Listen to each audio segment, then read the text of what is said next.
Class 12 third semester স্টুডেন্টদের জন্য আদরিণী গল্পের সেকেন্ড পার্ট নিয়ে চলে এলাম। তোমাদের আগের দিন আমি আদরিণী গল্পের এমসিকিউ ফার্স্ট পার্ট দিয়েছিলাম, বলেছিলাম যে সেকেন্ড পার্ট আবার পরের দিন আনবো, তাই সেকেন্ড পার্ট আজকে নিয়ে আসলাম।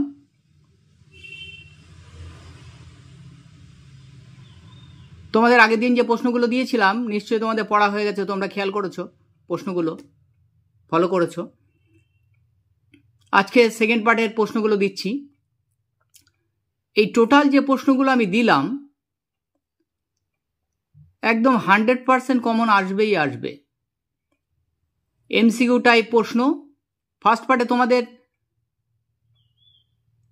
এমসিকিউ এর অপশনগুলো সব দিয়ে দিয়েছিলাম, সেকেন্ড পার্টে দিলাম না, সেকেন্ড পার্টে শুধু উত্তরটাই দিলাম, নাহলে ভিডিওটা আরো বড় হয়ে যেত পরপর সব আলোচনা করলে। শুধু উত্তর দিলাম, ভালো করে পড়ে রেখো, তাহলে সব উত্তর দিতে পারবে। আর অন্য কোনো দিকে তাকাতে হবে না, শুধু এই প্রশ্নগুলো করে যাও। দুটো পার্টে যে এমসিকিউ আমি দিলাম। আর একটা কথা, এই এমসিকিউ এর প্রশ্ন তোমরা যদি করে রাখো তাহলে বাকি যেসব আইটেম আছে, যেসব প্রশ্ন থাকবে শূন্যস্থান বা অন্য ধরনের যে প্রশ্নগুলো থাকবে সেগুলো কিন্তু তোমরা করতে পারবে, সেগুলো কমন থাকবে। এমসিকিউতে দিয়েছি প্রশ্ন বলে যে এমসিকিউতে আসবে তার কোনো মানে নেই। এই প্রশ্নের ভিতরে অন্য প্রশ্ন, এই প্রশ্ন থেকে অন্য প্রশ্ন আসবে, তার উত্তরও তোমরা পারবে। সামগ্রিকভাবে ইম্পর্টেন্ট যে প্রশ্নগুলো সেইগুলো আমি দিয়েছি, এইগুলো করে রাখলেই তোমাদের সব হয়ে যাবে। এছাড়া তোমাদের আমি আদরিণীর গল্প ভালো করে বুঝিয়ে দিয়েছি দুটো পার্টে, সেই ভিডিওটাও দেখবে, তাহলে আদরিণী থেকে যে টোটাল 8 নম্বরের প্রশ্ন আসবে সেটা তোমরা পারবেই পারবে। আর তোমরা যারা এখনো সাবস্ক্রাইব করোনি তারা অবশ্যই চ্যানেলটাকে সাবস্ক্রাইব করো, আর ভিডিওটাকে বেশি বেশি শেয়ার করে দাও সবার মধ্যে, সবাই যাতে ভিডিওর উপকার পেতে পারে, ভিডিওটা সবার কাছে পৌঁছে যায়। লাইক করো, কমেন্ট করো, আমার এই চ্যানেলের সঙ্গে তোমরা থাকো, অবশ্যই উপকার হবে। সব ধরনের সব ক্লাসের জন্যই আমি ভিডিও আনছি পর্যায়ক্রমে, তাহলে তোমরা এই গুরুত্বপূর্ণ ভিডিওগুলো পেতে অবশ্যই সাবস্ক্রাইব করে রাখো, যারা এখনো করোনি বেল আইকনটা প্রেস করে রাখো, নোটিফিকেশন অল করে রাখো, যাতে সবার আগে ভিডিও ছাড়লেই যেন তোমাদের কাছে পৌঁছে যায়। দেখো আজকের প্রশ্ন এবার আলোচনা করছি। দেখো, জয়রাম মুখোপাধ্যায় যে হাতিটি বীরপুরের উমাচরণ লাহিড়ীর কাছ থেকে কিনেছিলেন তার নাম ছিল, তাহলে কি নাম ছিল? হাতিটার নাম ছিল আদরিণী। যে হাতিটা কিনেছিল তার নাম ছিল আদরিণী, মেয়ে হাতি ছিল, আগের পার্টে তোমাদের আলোচনা করেছি, তোমরা জানো মেয়ে হাতি ছিল, হাতিটা বাচ্চা ছিল। পরে প্রশ্ন দেখো, উমাচরণ হস্তিনীর দাম চেয়েছিলেন, তাহলে উমাচরণ লাহিড়ীর কাছ থেকে যে হাতিটা কেনা ছিল তার দাম ছিল কত? চেয়েছিলেন কত? 2000 টাকা, সেই দামটাই দিতে হয়েছিল। দেখো নেক্সট, দেখো পরদিন হস্তিনী এসেছিল, তাহলে উমাচরণ লাহিড়ীর কাছ থেকে যে হাতিটা কেনা হলো সেটা পরের দিন মুখোপাধ্যায় মহাশয়ের বাড়িতে এসে পৌঁছেছিল। উত্তর হলো বেলা 7টার সময়। পরে প্রশ্ন দাও, হস্তিনীটির বাচ্চা হলেও নিতে পারবে, কি নিতে পারবে? উত্তর দেখো, সওয়ারি অর্থাৎ যাত্রী নিতে পারবে। বয়স অল্প কিন্তু সে কি করতে পারবে? যাত্রী নিতে পারবে। পরে প্রশ্ন দেখো, 2 একজন অশিষ্ট বালক অশান্ত বা দুষ্টু বালক কি করছে, সুর করে বলেছিল, কি বলছিল, হাতি তোর গোদা পায়ে নাতি। হ্যাঁ, হাতির মোটা মোটা পায়ের লাথি, এই কথা বলে দু একজন অশিষ্ট বালক, যারা দুষ্ট বালক, তারা এই কথা বলছিল। পরে প্রশ্ন দেখো, মুখুজ্জে মহাশয়ের বাড়িতে হাতি আসলে তার পায়ে জল, ললাটে তেল ও সিঁদুর দিয়েছিল। আসার সঙ্গে সঙ্গে কি হলো, তার পায়ে জল দেওয়া হলো, ললাট মানে কপালে তেল সিঁদুর দেওয়া হয়েছিল। কে দিয়েছিল? উত্তর দেখো, জ্যেষ্ঠা পুত্রবধূ, বড় ছেলের যে বউ, সে দিয়েছিল, মুখোপাধ্যায় মহাশয়ের বড় ছেলের বউ। পরে প্রশ্ন দেখো, হাতি তোর গোদা পায়ে নাতি। তাহলে এখানে নাতি শব্দের অর্থ হলো লাথি, তাহলে লাথি হলো উত্তর। পরের প্রশ্ন দেখো, আদরিনীর সম্মুখে ধামাই করে রাখা হয়েছিল, কি রাখা হয়েছিল? আলো চাল। আদরিনীর সামনে ধামাই করে কি রাখা হয়েছিল? আলো চাল রাখা হয়েছিল। পরের প্রশ্ন দেখো, মহারাজের দ্বিতল বৈঠকখানার নিচে ছিল, তাহলে যে দ্বিতল ছিল বৈঠকখানা, তার নিচে কি ছিল? বসার জায়গা, তার নিচে ছিল বিস্তৃত প্রাঙ্গণ, অনেকটা প্রাঙ্গণ ছিল। পরে প্রশ্ন দেখো, মুখুজ্জে মশাই ও হাতিটি কার? উক্তিটি করেছিলেন, উত্তর হলো মহারাজ নরেশচন্দ্র। অর্থাৎ মুখুজ্জে মশাই যখন হাতি করেই কোথায় গিয়েছিলেন? মহারাজ নরেশচন্দ্রের মেয়ের বিয়েতে। তখন কি হয়েছিল? তখন হাতিটা তো মুখুজ্জে মশাই কি করেছিলেন? কিনেছিলেন। হাতিটা তো তিনি কিনেছিলেন উমাচরণ লাহিড়ীর কাছ থেকে। তাহলে সেই হাতি নিয়েই তিনি মহারাজ নরেশচন্দ্রের অর্থাৎ মেজবাবুর মেয়ের বিয়েতে গিয়েছিলেন। তাহলে মহারাজ নরেশচন্দ্রই জিজ্ঞাসা করছেন, মুখুজ্জে মশাই ও হাতিটি কার? পরে প্রশ্ন দেখো, আগে হুজুর বাহাদুরের এই হাতি। জয়রাম মুক্তার উত্তরে কি বলছেন? আগে হুজুর বাহাদুরের হাতি। কে বলেছিলেন? জয়রাম মুক্তার। তাতে মহারাজ নরেশচন্দ্র কিছুটা আশ্চর্য হয়ে বুঝতে পারেননি কথাটার মানে। তিনি যখন জানতে চেয়েছিলেন, তখন জয়রাম মুক্তার বলেছিল, আমি তো আপনারই একজন প্রজা, আপনার একজন সেবক, সুতরাং আমার যা কিছু সবই তো আপনার দান, এই কথা বলেছিল। পরে প্রশ্ন দেখো, জেলাকোর্ট ভরিয়া গিয়াছে, কিসে ভরে গিয়েছে? কিসে ভরে গেছিল? উত্তর দেখো, নতুন নিয়মে পাশ করা শিক্ষিত মুক্তারে। তাহলে জয়রাম মুক্তার বাবু ছিলেন কি আগেকার দিনের নিয়মের একজন শিথিল মুক্তার, শিথিল নিয়মের, কিন্তু নতুন নিয়মে পাশ করা শিক্ষিত মুক্তারে জেলা কোর্ট ভরে গিয়েছিল। পরে প্রশ্ন দেখো, পূর্বের তুলনায় বর্তমানে মুখুজ্জে মহাশয়ের আয়ের পরিমাণ, উত্তর হলো অর্ধেক হয় কিনা সন্দেহ। তাহলে যখন কি হলো, নতুন নিয়মে পাশ করা শিক্ষিত মুক্তারে যখন জেলা কোর্ট ভরে গেল, তখন মুখুজ্জে মহাশয়ের কাছে লোক কম আসতে লাগলো। তার আয়ের পরিমাণ কিরকম হয়ে দাঁড়ালো? উত্তর দেখো, অর্ধেক হয় কিনা সন্দেহ। অর্থাৎ যা আগে রোজগার করতেন, ইনকাম করতেন, তার অর্ধেক হয় কিনা সন্দেহ, অর্ধেকও হয় না। পরে প্রশ্ন দেখো, জয়রাম মুক্তার পুত্র ছিল 3টি। তাহলে জয়রাম বাবুর পুত্র কটি ছিল? 3টি পুত্র ছিল, 3টি ছেলে ছিল। পরে প্রশ্ন দেখো, জয়রাম মুক্তারের প্রথম 2টি পুত্র, উত্তর কি বলেছে এখানে? বংশবৃদ্ধি ছাড়া আর কোনো কাজ করার যোগ্য নয়। অর্থাৎ প্রথম 2টো ছেলে তারা কোনো কাজ করে না, বংশবৃদ্ধি ছাড়া কোনো কাজ নেই। কেন বলেছেন? অর্থাৎ তারা বিয়ে করেছে এবং তাদের সন্তানও হয়েছে, তাই এখানে এই কথা বলা হয়েছে। পরে প্রশ্ন দেখো, জয়রাম মুখোপাধ্যায়ের কনিষ্ঠ পুত্রটি, মুখার্জি মুখোপাধ্যায় মুক্তার, যেভাবেই জয়রাম মুক্তারকে ডাকা হোক না কেন একই ব্যাপার। কনিষ্ঠ পুত্রটি পড়াশোনা করছে, তাহলে প্রথম দুটো কি বলা হয়েছে, বংশবৃদ্ধি ছাড়া তাদের দ্বারা অন্য কোনো কাজ হবে না, কিন্তু কনিষ্ঠ পুত্র অর্থাৎ ছোট ছেলেটি তাকে পড়াশোনা করাচ্ছেন মুক্তারবাবু। কোথায় থেকে? উত্তর হয়েছে দেখো কলকাতায়। উত্তর হলো কলকাতায়। পরের প্রশ্ন, নব্য মুক্তারগণ মাথায় পড়ে কি পড়ে? দেখো, নব্য মুক্তার যারা ইংরেজি জানা শিক্ষিত মুক্তার, যারা জেলা কোর্টে ছিল, ভরে গেছিল, তারা মাথায় পড়তো সামলা। সামলা কি? পরের প্রশ্নই আমি দিয়েছি দেখো। সামলা হলো উকিলদের, হ্যাঁ সামলা হলো, উত্তর দেখো, উকিলদের মাথায় পড়ার শালের পাগড়ি।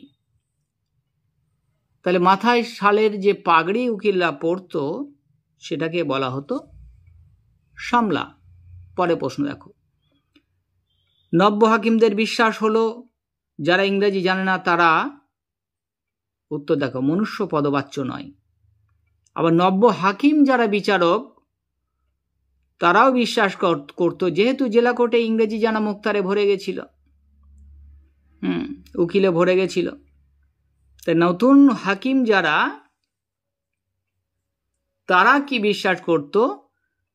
যে যারা ইংরেজি জানে না তারা মনুষ্য পদবাচ্য নয়, অর্থাৎ তারা মানুষের মধ্যে পড়ে না। এর উত্তর হলো মনুষ্য পদবাচ্য নয়, অর্থাৎ মানুষের মধ্যেই পড়ে না। বোঝা গেল? বলছে তারা মানুষের মধ্যেই পড়ে না।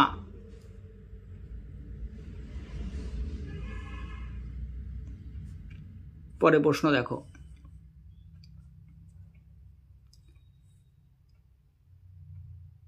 আদরিণী গল্পের চতুর্থ পরিচ্ছেদে জয়রাম মুক্তারের বয়স বলা হয়েছে, উত্তর হলো 60 বছর। অর্থাৎ চতুর্থ পরিচ্ছেদে গিয়ে উল্লেখ করা হয়েছে জয়রাম মুক্তারের তখন বয়স ছিল, উত্তর হলো 60 বছর। পরে প্রশ্ন দেখো, জয়রাম মুখোপাধ্যায়ের বড় ছেলেটি রোজগার করলে, জয়রাম মুখোপাধ্যায়ের বড় ছেলেটি রোজগার করলে তিনি অবসর নিয়ে বাড়ি বসে কি করতেন? উত্তর হলো হরিনাম করতেন। তাহলে এখানে বলা হচ্ছে জয়রাম মুখোপাধ্যায়ের বড় ছেলেটি যদি রোজগার করতে, সে রোজগার করতো, রোজগার করে না তো, নেশাভান করে পড়ে থাকে, কোনো ইনকাম করে না, বিয়ে করেছে, দিকে ছেলে মেয়ে হয়েছে। কিন্তু জয়রাম মুখোপাধ্যায়ের বলছে তারা যদি ইনকাম করতো, এই বয়সে কি তার খাটা লাগতো? তার কি কাজ করা লাগতো? কি বলেছে? তাহলে কি করতেন তিনি? বাড়ি বসে, এখন তার কোন সময়, 60 বছর বয়স হয়ে গেছে তার, তাহলে হরিনাম করতেন, হরিনাম সংকীর্তন করেই তার সময় কেটে যেত। কিন্তু বাধ্য হয়ে তিনি ইনকাম করছেন, যেহেতু তার ছেলেরা কোনো রোজগার করে না। পরে প্রশ্ন দেখো, দায়রায় কোন মোকদ্দমায় মুক্তার হিসেবে জয়রাম মুখোপাধ্যায় নিযুক্ত করা হয়েছিল? দায়রায় কোন মোকদ্দমায় জয়রাম মুক্তারকে নিযুক্ত করা হয়েছিল? খুনের মামলায়। সেই সময় কি হলো? দায়রায় একটা খুনের মামলা এলো, তাতে নিযুক্ত করা হলো মুক্তার হিসেবে কাকে? জয়রাম মুখোপাধ্যায়কে নিযুক্ত করা হয়েছিল, এবং তিনি সেই মামলাটা জিতেছিলেন। তখন জজ সাহেব পেশকারকে জিজ্ঞাসা করলেন, পেশকার কারে বলে? পেশকার হলো উকিলের কাছে, হাকিমের কাছে, জজের কাছে যে সবকিছু আগিয়ে দেয়, খাতাপত্র, নথিপত্র, তাকে পেশকার বলে। তাহলে পেশকার অর্থাৎ পেশ করে, তাই পেশকার সবকিছু উপস্থাপন করে। পেশকারকে জিজ্ঞাসা করলেন, কি জিজ্ঞাসা করলেন? এই উকিলটির নাম কি? তিনি জিজ্ঞেস করলেন এই উকিলটির নাম কি? এতক্ষণ ধরে তিনি লড়লেন, তার নাম কি? পরে দেখো, জজ সাহেব জয়রাম মুখোপাধ্যায়কে ভেবেছিলেন, কেন তিনি জিজ্ঞাসা করেছিলেন? তিনি ভেবেছিলেন মুক্তার ভাবেননি, ভেবেছিলেন উকিল। উত্তর কি এখানে? উকিল, একজন উকিল ভেবেছিলেন। উহার নাম জয়রাম মুখার্জি, উনি উকিল নহেন, মুক্তার। তাহলে হাকিমের উত্তরে, জজের উত্তরে, জজ ইংরেজ জজ ছিলেন, তিনি তার প্রশ্নের উত্তরে হ্যাঁ, উত্তরে এ কি বলল? পেশকার কি বলেছিল? উনি উকিল নহেন, মুক্তার। কে বলেছিল? উত্তর এখানে পেশকার।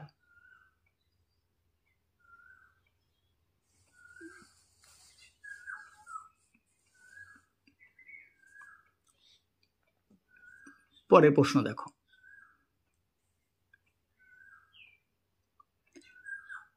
ইহার পরে আর তিনি কাছারিতে যান নাই। সেই দিন সেই মামলা জেতার পরে, জজ সাহেবের প্রশংসার পরে তিনি আর কাছারিতে যাননি। জেলা কোর্টে আর তিনি যাননি, তাকে আর দেখা যায়নি। কে কেন আর কাছারিতে যাননি এ প্রশ্ন অনেকগুলো এর মধ্যে দিয়েছি। তাহলে কে যাননি? তোমরা বুঝতে পারলে এতক্ষণ আমি বোঝাচ্ছিলাম যেটুকু, তাতে নিশ্চয়ই বুঝতে পেরেছো। জয়রাম মুক্তার। তাহলে কোন ঘটনার পরে তিনি যাননি? খুনের মামলা জেতার পরে আর যাননি। জজের প্রশংসা পাওয়ার পরে আর যাননি। কারণ কাছারিতে কেন যাননি? কারণ ইংরেজি জানা নব্য মুক্তারে কোর্ট ভরে গেছিল, তার কদর ছিল না। নতুন জজেরা, নতুন হাকিমেরা তার কদর করত না, কারণ তিনি ইংরেজি জানতেন না। ওই যে তারা ভাবতো যে ইংরেজি যারা জানে না তারা মনুষ্য পদবাচ্য নয়। ওই জন্য মনের দুঃখে তিনি কোর্টে আর যাননি।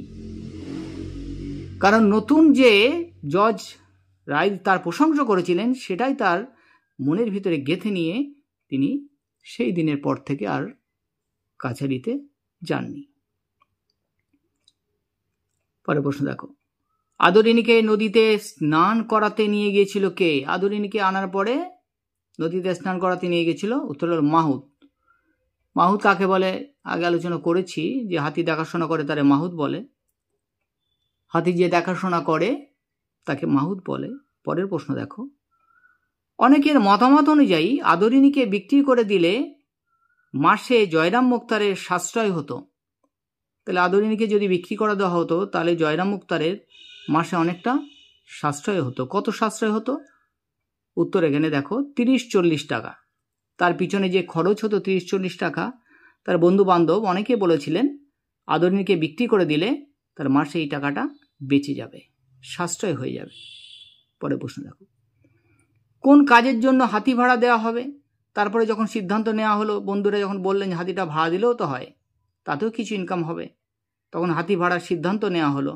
কিসের জন্য? বিবাহের শোভাযাত্রার জন্য হাতিটা ভাড়া দেওয়ার কথা জয়রামবাবু ভাবলেন। হস্তি ভাড়া ধার্য করা হলো রোজ। তাহলে রোজ ধার্য করা হলো কত টাকা? 3 টাকা। যে প্রতিদিন 3 টাকা করে ভাড়া দেওয়া হবে। পরে হস্তি ভাড়ার বিজ্ঞাপনের নিচে ঠিকানা ছিল। হস্তি ভাড়ার বিজ্ঞাপন শহরের ল্যাম্পপোস্টে যখন সেটে দেওয়া হলো, সব আটকে দেওয়া হলো, তখন নিচের ঠিকানা দেওয়া হলো চৌধুরী পাড়া। অর্থাৎ জয়রাম মুক্তার যে পাড়ায় থাকতেন সেই পাড়ার ঠিকানাটা ওখানে বসিয়ে দেওয়া হলো, চৌধুরী পাড়া।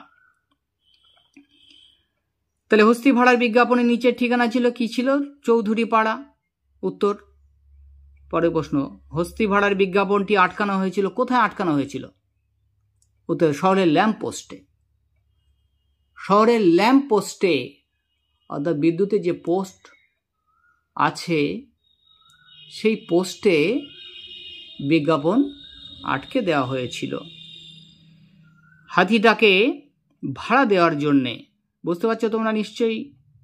আমি চেষ্টা করছি যতটা সম্ভব তোমাদের সহজভাবে, সুন্দরভাবে বোঝানোর চেষ্টা করছি। প্রশ্ন পড়ার পরেও বোঝাচ্ছি, প্রশ্নগুলো আলোচনা করছি একটা একটা করে, কিন্তু তারপরেও তোমাদের বুঝিয়ে দিচ্ছি। এই ক্লাসগুলো তোমরা যদি করো তাহলে তোমাদের কোনো অসুবিধে হবে না, একটা প্রশ্নও বাইরে থেকে আসবে না। আর গল্পটা খুবই সুন্দর, খুবই সহজ, আর আমি আরও সহজভাবে তোমাদের বোঝানোর চেষ্টা করছি, আরও সহজভাবে যাতে তোমরা বুঝতে পারো সেই চেষ্টাই করছি। অর্থাৎ তোমাদের একটু পড়তে হবে, পড়লেই বিষয়টা তোমাদের কাছে একদম সহজ হয়ে যাবে, সব প্রশ্ন পারবে আশা করছি। এরপরের পৃষ্ঠায় যাবে, দেখো।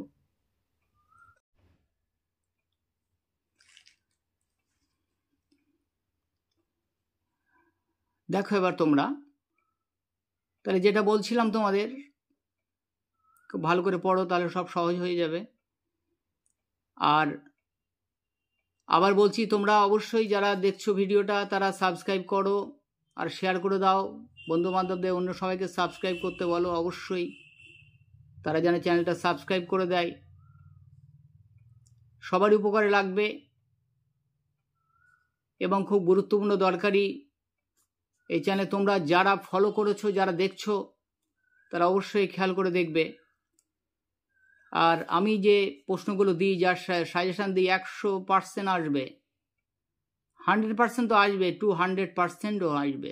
আমি নেক্সট তোমাদের একটা ভিডিও আনবো, এটা বিএ ফার্স্ট সেমিস্টারদের যে সাজেশান আমি দিয়েছিলাম, সেই সাজেশানের কত পার্সেন্ট কিভাবে প্রশ্ন এসেছে, শুধু একটু তোমাদের দেখানোর জন্য। তোমরা একটু চ্যানেলটাকে ফলো দিয়ে রাখো, সাবস্ক্রাইব করো, বেল আইকন প্রেস করে অল করে রাখো, লাইক কমেন্ট করো আর শেয়ার করে দাও বেশি বেশি। কীভাবে প্রশ্ন এসেছে আমি ওই ভিডিওয়, তোমাদের নেক্সট ভিডিওয় তোমরা সবাই দেখবে। সব ক্লাসের ছেলেমেয়েরা তোমরা একটু ফলো করো, কীভাবে প্রশ্ন হুবহু একদম ছবির মতো এসেছে, 200% কমন এসেছে। দেখো দেখো, আবার নেক্সট প্রশ্নে আসছি। দেখো, হস্তিনী আদরিনীর খোরাকি ছিল, তাহলে আদরিনীর পিছনে খরচ হতো কত? 1 টাকা। তারপরে দেখো, মাহুতের খোরাকি ছিল রোজ 1 টাকা। এখানে চিহ্নটা হচ্ছে মোট, সর্বমোট একুনে 1 টাকা, একুনে 1। নেক্সট দেখো, হস্তিনী ভাড়ার মোট খরচ ছিল রোজ 4 টাকা। 4 একুনে অর্থাৎ 4 টাকা, মোট 4 টাকা। পরে প্রশ্ন দেখো, হস্তিনী ভাড়া দিয়ে জয়রাম মোক্তারের আয় হয়েছিল, উত্তর হলো 15 থেকে 20 টাকা। তাহলে তিনি হাতি ভাড়া দিলেন, বিজ্ঞাপন এঁটে দিলেন ল্যাম্পপোস্টে, প্রতিদিন 3 টাকা ভাড়া। সেই ভাড়া দেওয়ার পরে কিছু আয় হলো, কত সেটা? 15 থেকে 20 টাকা। কিন্তু সেই সময় পীড়িত হয়ে পড়ল জয়রাম মুখোপাধ্যায়ের জ্যেষ্ঠ পৌত্র। হ্যাঁ, তাহলে পীড়িত হয়ে পড়েছিল জয়রাম মুখোপাধ্যায়ের, উত্তর হলো জ্যেষ্ঠ পৌত্র। কিন্তু তার পিছনে খরচ হয়ে গেল কত? দেখো উত্তর দেখো, ডাক্তার ওষুধপত্রাদির খরচ প্রতিদিন 5 থেকে 7 টাকা। তাহলে প্রতিদিন তার পিছনে, ডাক্তারের পিছনে খরচ হতো 5-7 টাকা। তাহলে সেই তুলনায় ইনকাম যেটা হয়েছিল সেটা খুবই সামান্য ছিল। পরের প্রশ্ন দেখো, জয়রাম মুক্তারের কয়জন বধূ অন্তঃসত্ত্বা ছিলেন? তাহলে জয়রাম মুক্তারের পুত্রবধূ ছিলেন 2টি, বড় এবং মেজ। ছোট তো পড়াশোনা করছিল কলকাতায়, এবং তারা দুজনাই কি ছিলেন? অন্তঃসত্ত্বা ছিলেন। 2 বধূই দুজনেই অন্তঃসত্ত্বা ছিলেন। তাই দুজনের গর্ভে সন্তান ছিল। পরে প্রশ্ন দেখো, জয়রাম মুক্তারের জ্যেষ্ঠ পৌত্রীর নাম কি? জ্যেষ্ঠ পৌত্রী, সবচেয়ে বড় পৌত্রীর নাম ছিল কল্যাণী। তার বয়স কত হয়েছিল? 12 বছরে পড়েছিল সে। অর্থাৎ সেই সময় 12 বছরে পদার্পণ করলে বিয়ের বয়স হয়ে যেত, বিয়ে দেওয়া ছিল বাধ্যতামূলক। অনেক বড় হয়ে গেছে এটা ভাবা হতো। পরে প্রশ্ন দেখো, কল্যাণীর সঙ্গে বিবাহ ঠিক হওয়া পাত্রটি পড়ছে। তাহলে কি হলো? কল্যাণীকে বিয়ে দিতে হবে। কল্যাণী 12 বছরে পা দিয়েছিল, অর্থাৎ সে বড় হয়ে গেছিল। তাহলে যে পাত্রটির সঙ্গে কল্যাণীর বিবাহ ঠিক হয়েছিল, সে পড়ছিল কোথায়? রাজশাহী কলেজে পড়তো। কলেজে পড়া ছাত্র ছিল, রাজশাহী কলেজে পড়তো। পরে প্রশ্ন দাও, কল্যাণী বিবাহের মোট খরচ হয়েছিল, পাত্রপক্ষকে পণ দিতে হয়েছিল 2000 টাকা। দেখো রাজশাহী কলেজে পড়তো, অবস্থা ভালো ছিল পাত্রটির। তাই পণ হিসেবে তারা চেয়েছিল 2000 টাকা এবং তাদের 2000 টাকাই দিতে হয়েছিল। এছাড়া বিয়ের অন্যান্য খরচ ছিল 500 টাকা। জয়রামবাবু ভেবেছিলেন বিয়ের অন্যান্য খরচ তাহলে মোট হলো 2500 টাকা খরচ হবে, এটা তিনি হিসেবে রেখেছিলেন যে মোট খরচ হবে 2500 টাকা। পরের প্রশ্ন দেখো। বন্ধুগণ বলিতে লাগিলেন, বন্ধু বান্ধব যারা বৈঠকখানায় এসে জয়রামবাবুর সঙ্গে বসে গল্প করতো, আড্ডা দিত, তারা কি বলল? উত্তর দেখো, হাতিটি বিক্রি করে ফেলুন, নাতনির বিবাহ দিন। তাহলে নাতনির বিয়ের টাকা, বিবাহের টাকা জয়রামবাবুর কাছে ছিল না। বন্ধু বান্ধব পরামর্শ দিল যে হাতিটা বিক্রি করলে বিক্রি করে নাতনির বিবাহ দিয়ে দেন, নাহলে টাকা কোথায় পাবেন? পরের প্রশ্ন দেখো, বামুনহাটের মেলা বসে, তখন ঠিক হলো কি? হাতিটাকে বেচা হবে।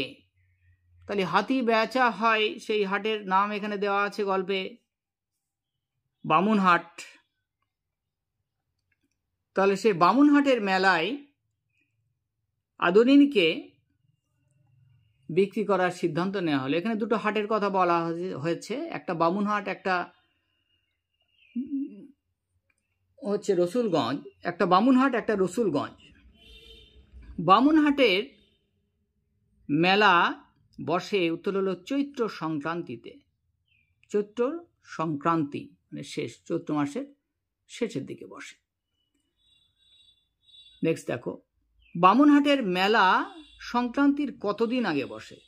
দেখো, চৈত্র মাসের শেষের দিকে বলেছে, তাহলে কতদিন আগে? তাহলে 15 দিন আগে বসে, তারপরে চলতে থাকে। তাহলে 15 দিন আগে বামুনহাটের মেলা বসে। ঠিক হলো কি? ওই মেলায় বেচে দেওয়া হয়। বুঝতে পারছো? আশা করি তোমরা বুঝতে পারছো, মন দিয়ে একটু দেখো, বুঝতে পারবে। তাহলে কি হয়, বামুনহাটের সংক্রান্তির মেলাটি বসে সংক্রান্তির 15 দিন আগে। পরের প্রশ্ন দেখো, আদরিনীকে মেলায় কত টাকায় বিক্রি করা হয়? আদরিনীকে মেলায় কত টাকায় বিক্রি করা হয়? বিক্রি করা হয় না, বিক্রি তো হয়নি, বিক্রি করার কথা ছিল। সবাই বন্ধু বান্ধব বলেছিল যে আদরিনীকে বেচলে এখন কত টাকা হবে? 3000 টাকা। সেই মতো দাম ঠিক করে পাঠানো হয়েছিল মাহুতকে দিয়ে, যে 3000 টাকায় বিক্রি করতে হবে। তাহলে 3000 টাকায় বিক্রি করার কথা ছিল। দেখো, বামুনহাটের মেলায় যাত্রার পূর্বদিন মুখোপাধ্যায় মহাশয় কিনে এনেছিলেন। তাহলে যখন আদরিনীকে বামুনহাটের মেলায় বিক্রির সিদ্ধান্ত নেওয়া হলো, পরের দিন যাত্রা করবে আদরিনী, আদরিনীকে নিয়ে যাওয়া হবে বিক্রির উদ্দেশ্যে, মুখোপাধ্যায় মহাশয় তার জন্য কিনে এনেছিলেন 2 টাকার রসগোল্লা। উত্তর হলো 2 টাকা রসগোল্লা। তখনও 2 টাকার অনেক দাম ছিল, অনেক মূল্য ছিল। 2 টাকার রসগোল্লা কিনে এনেছিলেন, কেন হাতির জন্য রসগোল্লা অনেকটাই কিনে এনেছিলেন। এবং তাকে বিদায় জানানোর জন্য আদরিনীকে তিনি সন্তানের মতো মানুষ করেছিলেন। আমি যখন বুঝিয়েছি তোমরা খেয়াল করেছো, সন্তানের মতো, নিজের মেয়ের মতো মানুষ করেছিলেন, মেয়ের মতো ছিল তার কাছে। কেন আদরিনী যখন মুখোপাধ্যায় মহাশয়ের কাছে আসেন তখন কীরকম ছিল? বাচ্চা, বলা হয়েছিল গল্পেই আছে, হাতিটা বাচ্চা ছিল। তাহলে 2 টাকার রসগোল্লা কিনে আনলেন। পরে প্রশ্ন দেখো, মুখোপাধ্যায় মহাশয় আদরিনীকে স্বহস্তে খাইয়েছিলেন। তাহলে মুখোপাধ্যায় মহাশয় তখন কি করলেন? আদরিনীকে নিজে হাতের সেই রসগোল্লা খাইয়ে দিলেন। কিভাবে? মুঠো মুঠো, হ্যাঁ, মুঠো মুঠো রসগোল্লা খাইয়েছিলেন স্বহস্তে। কি খাইয়েছিলেন? উত্তর হলো মুঠো মুঠো রসগোল্লা। সেই রসগোল্লা তিনি মুঠো মুঠো করে আদরিনীর গালে দিলেন এবং আদরিনী খেল। পরে প্রশ্ন দেখো, আদরিনীকে মুখোপাধ্যায় মহাশয় আদর করে ডাকতেন। কি বলে ডাকতেন? আদর বলে ডাকতেন।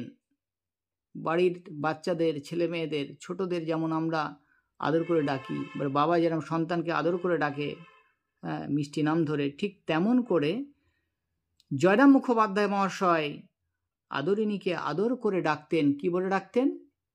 আদর বলে ডাকতেন। আদর। পরে প্রশ্ন দেখো, কল্যাণীর বিবাহের দিন ঠিক হয়, তাহলে কল্যাণীর বিবাহের দিনও ঠিক হয়ে গেছিল, কারণ হাতি বেচার কথা ছিল, তাই আদরিনীর বিয়ের দিনও ঠিক করে ফেলা হয়েছিল। উত্তর হলো 10ই জ্যৈষ্ঠ। 10ই জ্যৈষ্ঠ, 10ই জ্যৈষ্ঠ মাসের 10 তারিখে বিয়ে ঠিক করা হয়েছিল। যে রাজশাহী কলেজে পড়া ওই ছেলের সঙ্গে কল্যাণীর বিয়ে দেওয়া হবে। তাহলে কল্যাণী ছিল মুখোপাধ্যায় মহাশয়ের জ্যেষ্ঠা পৌত্রী। পরে প্রশ্ন দেখো, কল্যাণীর আশীর্বাদের দিন ঠিক হয়। উত্তর হলো বৈশাখ পড়লে। তাহলে কি ঠিক হয়েছিল? যে আশীর্বাদ হবে বৈশাখ মাসটা পড়লেই কল্যাণীর আশীর্বাদ হবে, আশীর্বাদ সেরে ফেলা হবে। পরে প্রশ্ন দেখো,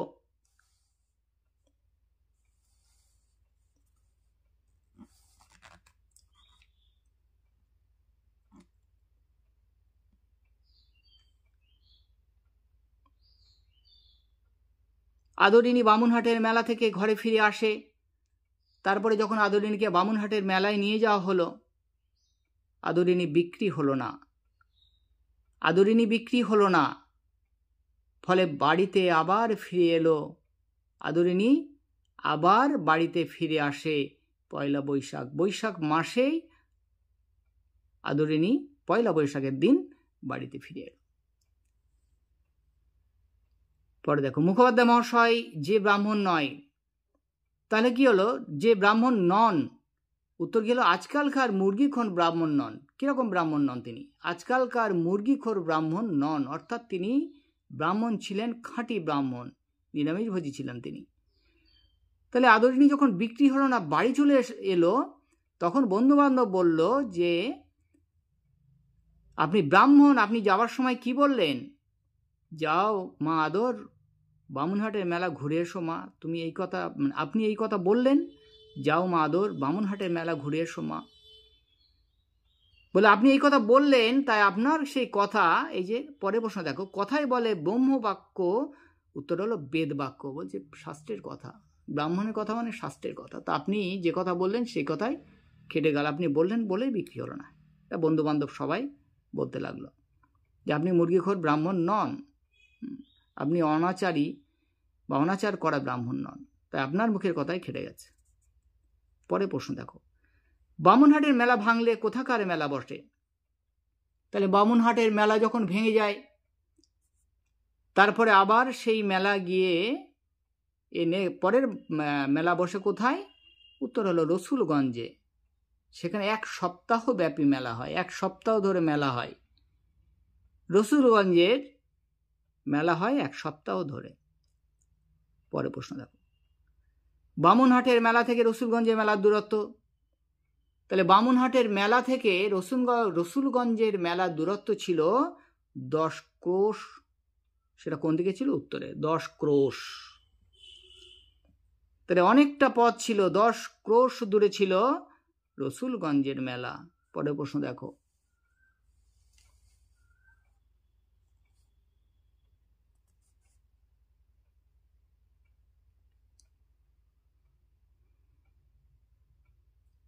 দাদামশাই আদর যাবার সময় কাঁদছিল। ভাবো, হাতিও যখন যাচ্ছে তখনও তার চোখ দিয়ে জল পড়ছে। আদরিনী কাঁদছিল। কে খবর দিয়েছিল, এই কথা বলেছিল? উত্তর হলো জ্যেষ্ঠা নাতনি কল্যাণী। মুখোপাধ্যায় মহাশয়ের জ্যেষ্ঠা নাতনি কল্যাণী এই কথা বলেছিল যে আদর যাবার সময় কাঁদছিল।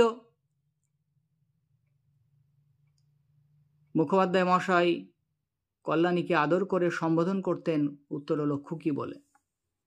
মুখোপাধ্যায় মহাশয় কল্যাণীকে, জ্যেষ্ঠা নাতনিকে কি বলে ডাকতেন? খুকি বলে। তাকে তিনি আদর করে খুকি বলে ডাকতেন। সে এসে খবর দিল যে আদরিনী যাওয়ার সময় কাঁদছিল, আদরিনী চোখ দিয়ে জল পড়ছিল। ভাবো, একটা পশুও কত মানুষকে ভালোবাসে, কত মায়া করে, সেও কাঁদছিল। বুঝতে পেরেছিল, তার অন্তর বুঝতে পেরেছিল, সে কিন্তু কাঁদছিল। পরে প্রশ্ন দেখো, বাড়ি থেকে কত দূরে এসে আদর অসুস্থ হয়ে পড়েছিল। তাহলে রসুলগঞ্জের দূরত্ব ছিল অনেক, ছিল রসুলগঞ্জের হাটের দূরত্ব। সেই পথ যেতে যেতে খানিক দূরে গিয়ে সবটা যেতেও পারেনি, 10 ক্রোশের পথ ছিল। কিন্তু এখানে বলা হয়েছে বাড়ি থেকে কত দূরে এসে আদর অসুস্থ হয়ে পড়ে, উত্তর হলো 7 ক্রোশ। তাহলে 7 ক্রোশ দূরে এসে আদর অসুস্থ হয়ে পড়েছিল। পরে প্রশ্ন দেখো, আদরিনীর ব্যথা হচ্ছিল কোথায়? তাহলে আদরিনী অসুস্থ হয়ে লুটিয়ে পড়েছিল রাস্তার উপরে, রাস্তার ধারে। তার কোথায় ব্যথা হচ্ছিল? বারবার সুর দিয়ে সে দেখাচ্ছিল। কি দেখাচ্ছিল? পেটে ব্যথা, পেটের উপরে বোলাচ্ছিল সুর দিয়ে। তার অসহ্য যন্ত্রণা, অসহ্য ব্যথায় সে বারবার তার সুর দিয়ে পেটে বোলাচ্ছিল, সুরটা পেটে বোলাচ্ছিল। তার থেকে অনুমান করেছিল মাহুত, বা সঙ্গে গিয়েছিল কে? মেজ ছেলে। সে বুঝতে পেরেছিল যে পেটে ব্যথা। পরে প্রশ্ন দেখো, আদরিনী পীড়িত হয়ে শুয়েছিল। কোথায় শুয়েছিল? উত্তর হল রাস্তার পাশে একটা আমবাগানে। আদরিনী রাস্তার পাশে একটা আমবাগানে শুয়েছিল, অসুস্থ হয়ে রাস্তার পাশে একটা আমবাগানে শুয়েছিল।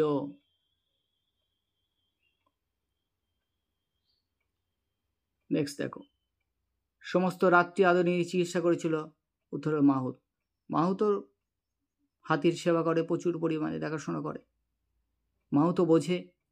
তাই সারা রাত ধরে চিকিৎসা করেছিল সে, যতটা সম্ভব সে যতটা পেরেছিল ততটা চিকিৎসা করেছিল। কে করেছিল? মাহুত। পরে প্রশ্ন দেখো, আদরিনীর কাছে যাওয়ার জন্য মুখোপাধ্যায় মহাশয় কোন গাড়ি করেছিলেন? তারপরে যখন তিনি শুনলেন যে আদরিনীর শরীর খারাপ, যখন তার কাছে খবর দেওয়া হলো, একজন পথচারী যার দিয়ে খবর পাঠিয়েছিল সে এসে যখন খবর দিল যে আদরের অসুখ, আদরের শরীর খারাপ, পাগলের মতো হয়ে গেলেন মুখোপাধ্যায় মশাই। তিনি বললেন, যেভাবেই হোক আমার জন্য ঘোড়ার গাড়ি জোগাড় করো, রেডি করো, আমি আমার আদরের কাছে যাব। আমি না গেলে আদর বাঁচবে না, আমি না গেলে আদর বাঁচবে না। মুখোপাধ্যায় মশাই ব্যাকুল হয়ে পড়লেন।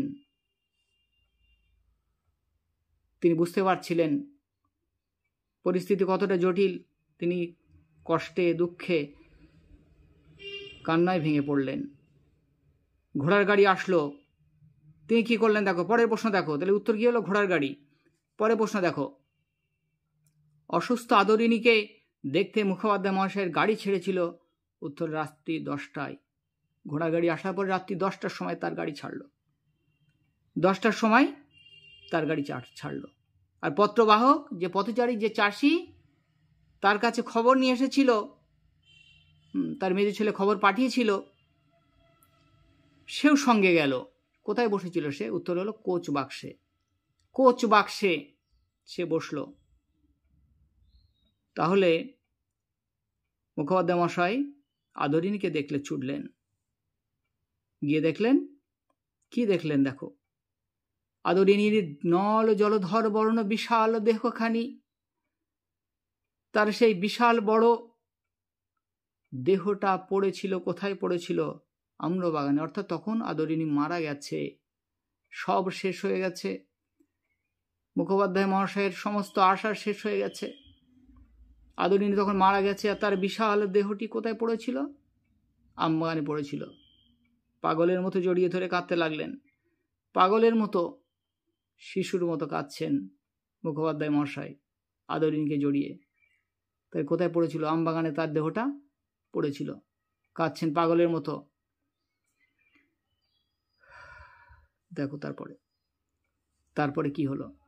তারপরে মুখোপাধ্যায় মশাই বাড়ি ফিরে আসলেন, এক বুক ব্যথা নিয়ে, এক বুক শোক নিয়ে তিনি বাড়ি ফিরে এলেন। কিন্তু সেই দুঃখ, সেই শোক, সন্তান হারানোর শোক, অর্থাৎ সন্তান সমা সেই হাতি, তার শোক তিনি ভুলতে পারলেন না। তিনি আর মাত্র 2 মাস বেঁচেছিলেন। মাত্র, দেখো, আদরিনী মারা যাওয়ার পর মুখোপাধ্যায় মহাশয় বেঁচেছিলেন, উত্তর হল 2 মাস। কতটা শোক পেলে, কতটা আঘাত পেলে একটা মানুষ স্তব্ধ হয়ে যায়। মাত্র 2 মাসের মধ্যে মারা যায়। ভাবতে পারছ কতটা কষ্ট, কতটা আঘাত তিনি পেয়েছিলেন। দেখো, এই গল্প প্রশ্ন তোমাদের আলোচনা করলাম, সঙ্গে গল্পটাও খানিকটা ভালোভাবে আলোচনা করলাম। আশা করি তোমরা বুঝতে পেরেছ। এই প্রশ্নগুলো তোমরা করে যাও চোখ বন্ধ করে, একদম প্রশ্ন সব আসবে 100% আসবে, একদম নিশ্চিত। কোনো দিকে তাকাতে হবে না তোমাদের, এমসিকিউ এগুলো করে যাও। আর আমার ভিডিওটা ভালো লাগলে আবার বলছি, অবশ্যই সাবস্ক্রাইব করে দাও, বেল আইকনটাকে প্রেস করে দাও, নোটিফিকেশন অল করে রাখো যাতে সবার আগে ভিডিও পৌঁছে যায়। আর বেশি বেশি শেয়ার করো। সব ধরনের সব ক্লাসের জন্যই আমার ভিডিও আসবে। হ্যাঁ, তাহলে তোমরা যারা ভিডিও দেখছো তারা করো, এবং তোমাদের দাদা বাবা ভাই বোন, দাদা দিদি ভাই বোন যারা উঁচু ক্লাস বা একটু নিচু ক্লাসে পড়ছো তাদের কাছেও পাঠিয়ে দাও। সবারই উপকারে আসবে এই চ্যানেল। আর লাইক কমেন্ট করো, আর ওই তো শেয়ার করে দাও বেশি বেশি। তোমরা ভালো থেকো, সুস্থ থেকো। হ্যাঁ, পড়াশোনা করো ঠিকমতো মন দিয়ে। এবারে কিন্তু অন্য স্কুলে পরীক্ষা হবে, সেই কথা মাথায় রেখে তোমরা পড়াশোনা করো মন দিয়ে। এই কথা বলে আজকের ভিডিওটা শেষ করলাম।